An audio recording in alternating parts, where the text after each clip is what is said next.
On est parti? Ouais. On fait ça comme une discussion. Hein, ouais, on discute tous les deux et puis...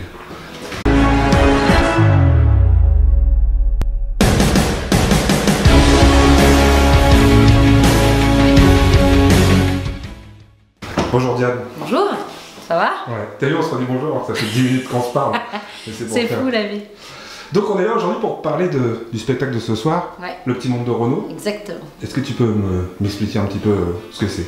Alors, ce que c'est en fait, les auteurs sont partis des personnages qu'il y a dans les chansons de Renaud. Ils ont écrit un livret à partir d'eux. Et donc voilà, sur scène prennent vie Gérard Lambert, la Pépette, la Doudou, Lucien, enfin plein de personnages qui font partie du patrimoine de Renaud. Et donc voilà, ils ont écrit une histoire autour de ça. Et c'est évidemment entrecoupé de chansons de Renaud aussi, mais qui sont à chaque fois vraiment mises en situation.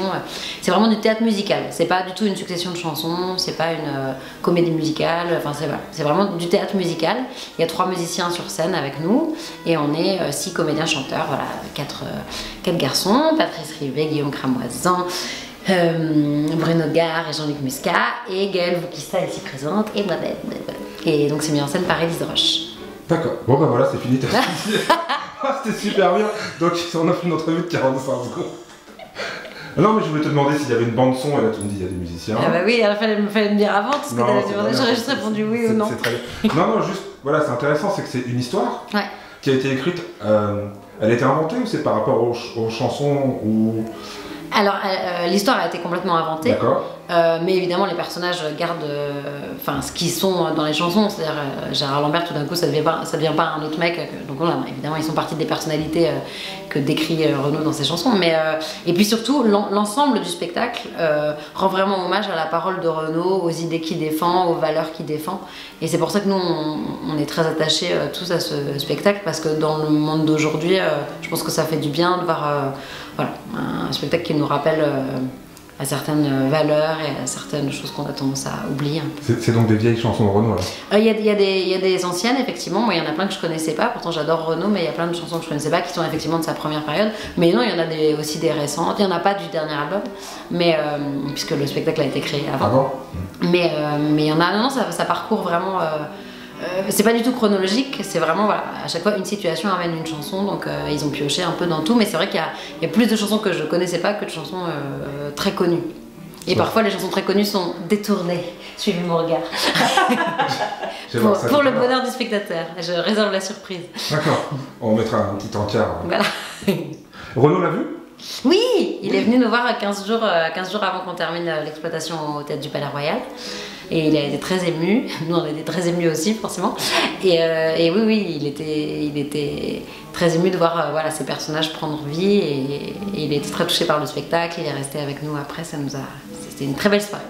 Le 16 mars, il est venu. Ouais, exactement, le 16 mars. Vous le saviez ou vous le savez su à la fin? On avait eu des rumeurs, mais on n'était pas sûr qu'ils viennent. Et puis en fait, Bruno Gare, un des comédiens, l'a vu à travers le rideau et donc il nous l'a dit. Évidemment, on a tous eu bien peur, mais en fait, heureusement qu'il nous l'a dit parce que de toute façon, on voyait que lui parce qu'il était au milieu de la salle avec son bandana, son cuir, ses cheveux blonds. En fait, de toute façon, on l'aurait vu direct, donc c'était bien qu'on le sache avant. Ah, mais ça devait être un stress particulier quand même. Bon, après, j'assume ce que je vais dire, mais donc il a préféré ça à ce qui s'est fait avant sur lui. Quand il y a pas longtemps la bande à Renaud. Ah, on n'a pas du tout évidemment de ça, on n'a pas du tout parlé de Patrice Rivet ici présent. On n'a pas du tout parlé de ça avec lui. Je sais pas du tout s'il a aimé. Tu parles de l'album, c'est ça? C'est un album de reprise. Voilà, c'est complètement, ça n'a rien à voir avec ce que nous on fait, oui. Alors vous, tous les du coup, comédiens, chanteurs, comédiens, ils viennent de quels horizons? La plupart sont comédiens avant d'être chanteurs. D'accord. Parce que vraiment c'est un spectacle, je te dis, c'est du théâtre musical. L'important c'était vraiment que comme d'ailleurs les chansons de Renaud, ce qui est important c'est qu'elles soient interprétées et parlées, et surtout pas justement de faire des vibes dessus. Enfin voilà, c'est pas l'idée. Donc je pense que c'était une bonne idée de faire. Ouais, là vous n'êtes pas à faire du. Non. Alors, on n'est pas chez Mozart, quoi. Il n'y a pas des gens de chez Mozart. Qu'est-ce qu'il y a? T'as un problème avec Mozart? Non, je te l'ai dit, j'ai eu. Enfin, j'ai vu la symphonie. Non, les deux d'ailleurs. Ouais. Alors. Non, ça n'a rien à voir avec Mozart. Non, c'est. Qui d'elle? Qu'est-ce qu'elle a joué? Elle joue plusieurs personnages. Elle joue Mary, une anglaise. Elle joue la Doudou. Ah bah je me disais pas. Et elle joue Maggie. Ah ouais? Miss Maggie? Pas Miss Maggie. Non, Maggie. Bah, après, tu m'as dit qu'il y avait des surprises. Oui, mais je ne les dévoile pas. Bon, pendant que je te tiens... Non, je te tiens pas en vrai. Et toi alors? Qu'est-ce que tu fais de beau en dehors de Renault actuellement? Je sais que tu fais plein de trucs. Et écoute, on est reparti avec Mozart Opera Rock, on est parti en symphonique en Russie, là on a refait quelques dates, et en Ukraine, là c'était chouette. Et puis là j'ai toujours les tournages de la série Profilage, donc on en est à la saison 8, on va attaquer les épisodes 7 et 8 là, dans une semaine. Et puis là j'ai pas mal de doublages aussi, voilà, toujours Grey's Anatomy. Et puis plein d'autres séries où je fais des guests, des choses comme ça. On a terminé Riverdale, mais il y aura une autre saison qui arrive. Ah oui, c'est Netflix, ça. Ouais. Et je suis récurrente aussi sur Trial and Error, une série hyper drôle. Je crois que c'est pour Netflix aussi, je suis pas hyper sûre, mais je crois. Et sinon, cet été, je vais tourner dans un long métrage de Chloé Mipou. Et puis normalement, dans un autre aussi, je croise les doigts. Normalement, c'est... Voilà, exactement.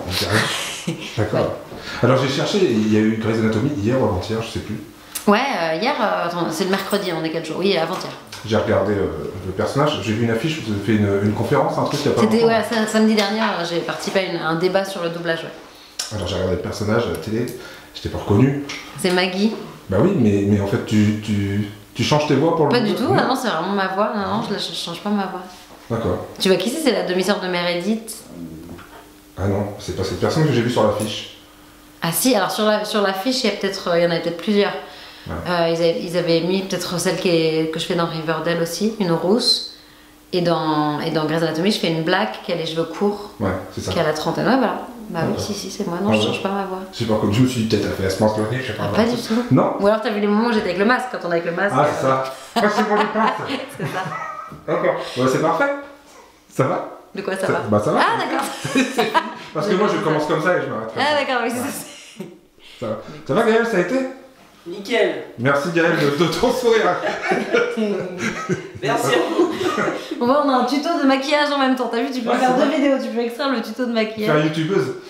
En plus, c'est beau avec les fleurs, toute la petite pub pour Courmayeur. T'as vu? Voilà. Ah, Courmayeur.